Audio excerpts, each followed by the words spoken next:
ಒಂದಷ್ಟು ಶಾಸಕರು ಮುಖ್ಯಮಂತ್ರಿ ಸಿದ್ದರಾಮಯ್ಯನವರ ಪರವಾಗಿ ನಿಂತರೆ ಮತ್ತೊಂದಷ್ಟು ಶಾಸಕರು ಡಿಸಿಎಂ ಡಿಕೆ ಶಿವಕುಮಾರ್ ಅವರ ಪರವಾಗಿ ನಿಂತಿದ್ದಾರೆ. ಈತ ರಾಜಣ್ಣ ಮಾತನಾಡಿದ್ದಾರೆ, ನಾನು ದೆಹಲಿಗೆ ಹೋಗಲ್ಲ, ಅಮೆರಿಕಕ್ಕೆ ಹೋಗ್ತಾ ಇದ್ದೇನೆ ಅಂತ ಬೆಂಗಳೂರಿನಲ್ಲಿ ಮಾಜಿ ಸಚಿವ ಕೆಎನ್ ರಾಜಣ್ಣ ಪ್ರತಿಕ್ರಿಯೆಯನ್ನು ಕೊಟ್ಟಿದ್ದಾರೆ.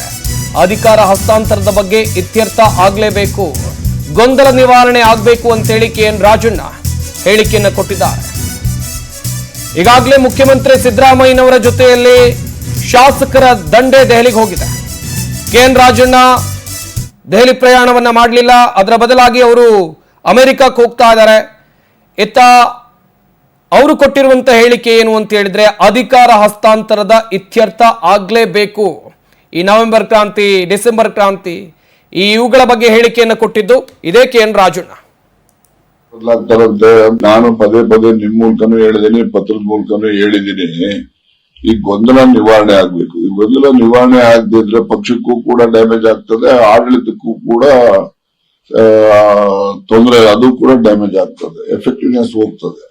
ಈಗ ಅಧಿಕಾರಿಗಳು ನೋಡಂತಾಳಪ್ಪ ಇದೇನೋ ಇದಂತೆ ಅದಂತೆ, ಮಂತ್ರಿ ಬದಲಾಗ್ತಾರಂತೆ, ಮುಖ್ಯಮಂತ್ರಿ ಬದಲಾಗ್ತಾರಂತೆ ಅಂತಕ್ಕಂಥದ್ದು ಎಲ್ಲೋ ಒಂದು ಸಂಶಯ ಅವ್ರ ತಲೆನಲ್ಲೂ ಇರ್ತದೆ.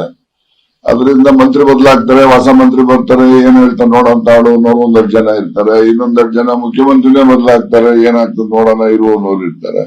ಈ ಬ್ಯೂರೋಕ್ರಾಟ್ಸ್ ಇರ್ತಾರಲ್ಲ, ಅವರು ಯಾವ ಪಾರ್ಟಿ ಬರ್ಲಿ, ಯಾರ ಅಧಿಕಾರಕ್ಕೆ ಬರ್ಲಿ, ಅವರಂತೂ ಪರ್ಮನೆಂಟ್ ಗಿರಾಕಿಗಳು ಅವರು. ಅದರಿಂದ ಅವ್ರ ಥಿಂಕಿಂಗೇ ಬೇರೆ ಇರ್ತವೆ. ಹಾಗಾಗಿ ಕೆಲಸ ಕಾರ್ಯಗಳು ನಡಿಬೇಕಲ್ಲ, ನಡೀತಕ್ಕಂಥದ್ದಕ್ಕೆ ಅದು ಒಂದು ವೇಗ ಕಡಿಮೆ ಆಗ್ತದೆ ಅಂತಕ್ಕಂಥದ್ದು. ಅದಕ್ಕೋಸ್ಕರ ಈ ಗೊಂದಲ ನಿವಾರಣೆ ಮಾಡಬೇಕು.